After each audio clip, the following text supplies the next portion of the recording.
There is an echo, and it is us. We've been teasing about these money and law of attraction cards. It's a big deck. Because, well, actually, they are the most brilliant cards that have ever been assembled on the subject of shifting your vibration relative to money. And they were written from inside the vortex, where all good stuff comes from, as a culmination of everything that you all have been asking for. So we just stood there, looked over what you want to know, understood it completely, and ta-da.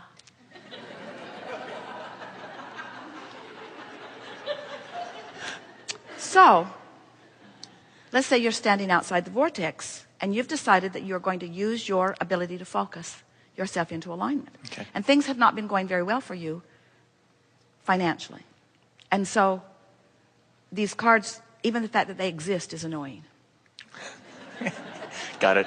But you bought them anyway with money that you do not have.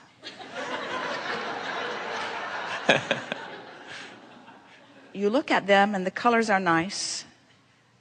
And you read, I am developing the skill to direct my thoughts. And then you throw that card away. I can have money and freedom too. I'm going to mail that one to my employer. I do not need to have money to attract money. That is very fortunate. I have control over the thoughts I think. I hate these cards. Money isn't everything, but there is no shortage of money or time. Who writes this stuff? I will praise success wherever I see it, and if I ever see it, I surely will.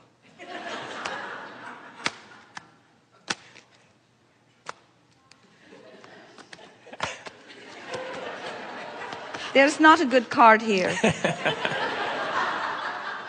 Because when you are crossways of the frequency of what you want, then hammering at it, trying to go specifically positive when you have just been feeling specifically negative, makes you dig in defiance and defense and justification and rationalization of where you are. And when you do that, you just practice the vibration that you didn't mean to practice, you see. So bring us around to where you are. In other words, what is it? Is there something specific that you want to talk about? Well, several things. Let's talk about in relationships. Why is it that sometimes the less interest you show in someone, the more they're attracted to you, and the less more interest you show in someone? Is that the simplest form? This is exactly what we're talking about. Because in your lack of interest, you are less specifically pushing them away. In other words, because you already, as in the demonstration of these cards, don't believe in the viability of the relationship. And so the more you try to believe it from not believing it, the more you give off the signal that pushes it away.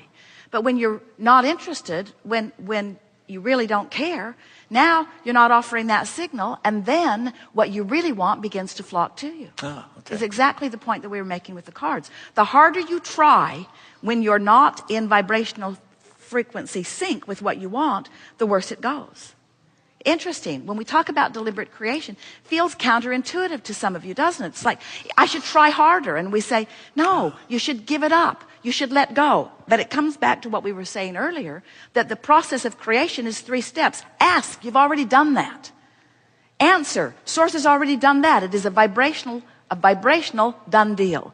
Now your work is to do anything and everything you can to relax into, to allow, to let be, to surrender into. And the harder you try to be specific when you don't have the answers, when you don't know where, when, who, how, where. In other words, when you don't have the answers to that, then the more you hold yourself in the frequency that defies it.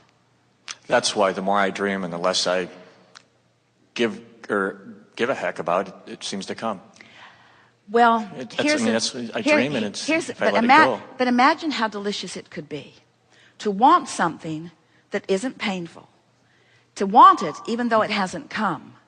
To want it with the general knowledge that it will someday be there. And to be satisfied with that general knowledge that it will someday be there until you allow the specifics of it to begin to show themselves to you. So there's a difference between just saying, I don't want those grapes because they're sour anyway. Yeah. There's a difference between saying, I don't want it, because the truth of it is, you do want it. You do want it. You can't give up on your dreams. And to say you're not dreaming those dreams anymore is not accurate at all. You cannot cease to want what you want, but you can choose your vibrational position to it by railing against the absence of it or by surrendering to the presence of it. And what you're talking about is part of that process. In other words, it's part of the letting go of the details of it. Exactly. Yeah. Perfect words that you've offered. Yes. Thank you. Yes. Something more? No, that's enough. Very good. Thanks.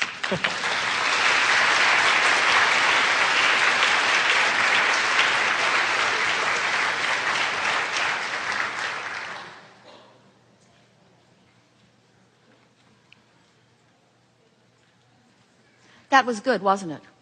Don't you have a stronger sense of why some things that you've been wanting have been avoiding you? Because how you really feel is what's coming to you. I'm really thankful to that gentleman, because I'm going to cover a lot of things he actually just asked. He set it right up for you. Last year somebody went first, and I got kind of caught up in going first this year, but I knew it was perfect because I knew I was perfect to go right after him once he started bringing up his subjects. Good. Your time is up.